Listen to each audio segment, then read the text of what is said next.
हर किसी के जीवन में ऐसा समय आता है जब वो खुद की तुलना दूसरों से करता है। इस तुलना में हम अपनी अच्छाइयां भूल जाते हैं और वही अपनाते हैं जो हमें रास नहीं आता। ये कहानी उसी भ्रम, संघर्ष और आत्मबोध की यात्रा है। एक गधे की जुबानी। बसेरा गांव अपनी हरियाली और पहाड़ियों के लिए प्रसिद्ध था। वहां हर सुबह सूरज की पहली किरणें पहाड़ियों से टकराकर गांव को जगाती थीं। मोहन किसान के पास दो खास जानवर थे, एक घोड़ा जिसका नाम था राजा और एक गधा जिसका नाम था बीरू। राजा सुंदर, चमकदार काला घोड़ा था। उसकी चाल में रौब था, आवाज में गरिमा। बच्चे उसे हीरो कहते थे। वहीं बीरू साधारण सा गधा, भूरा रंग, झुकी हुई पीठ, सिर पर जरा सा बालों का गुच्छा और हमेशा काम में झुका हुआ। लेकिन एक बात और थी, बीरू बहुत संवेदनशील था। वो सुन तो नहीं सकता था कि लोग क्या बोलते हैं, लेकिन उनके चेहरे पढ़ना जानता था।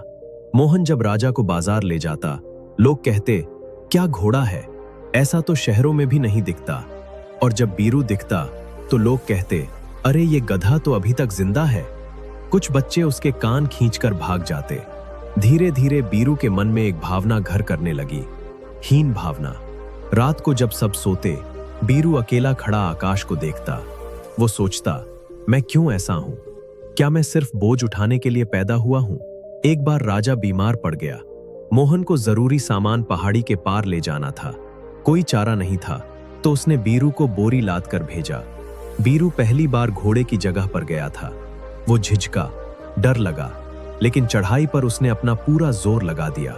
पसीना बहा, पैरों में छाले पड़े, लेकिन वो रुकता नहीं था।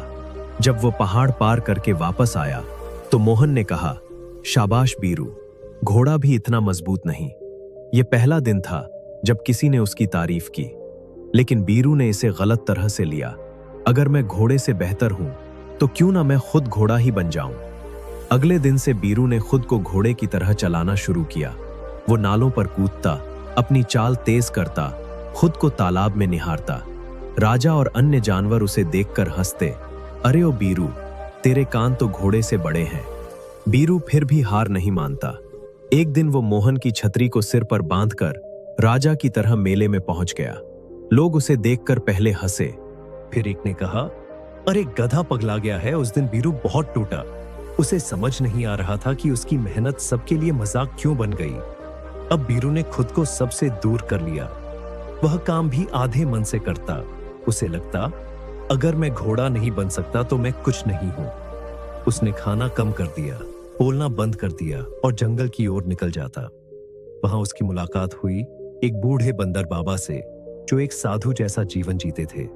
बंदर बाबा ने पूछा, तू इतना चुप क्यों है? बीरू ने आंसू भरी आंखों से कहा, मैं अच्छा नहीं हूं। सब मुझे गधा कहते हैं। मैं घोड़ा बनना चाहता था, लेकिन सब हंसे।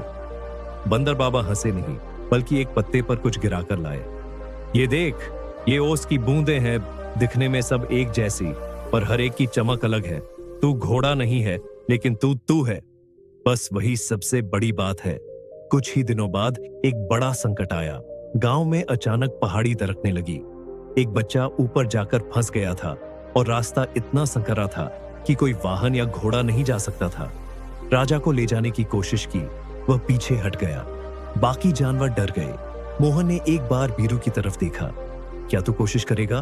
बीरू की सांस थमी, लेकिन फिर बाबा के शब्द याद आए, तू है और तेरा होना ही बड़ी बात है। बीरू धीरे धीरे कदम कदम कर पहाड़ी पर चढ़ने लगा।